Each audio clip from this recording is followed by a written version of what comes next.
Hi, my name is Dome Moon and I'm an artist based in Colorado. And I've traveled here to Montenegro to study with Oleg Korolev.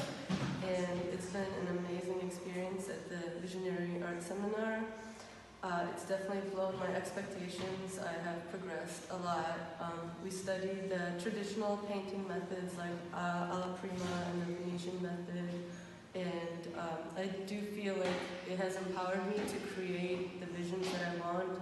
We also studied an amazing new method for receiving and capturing visions, true visions from objects and the greater, higher consciousness.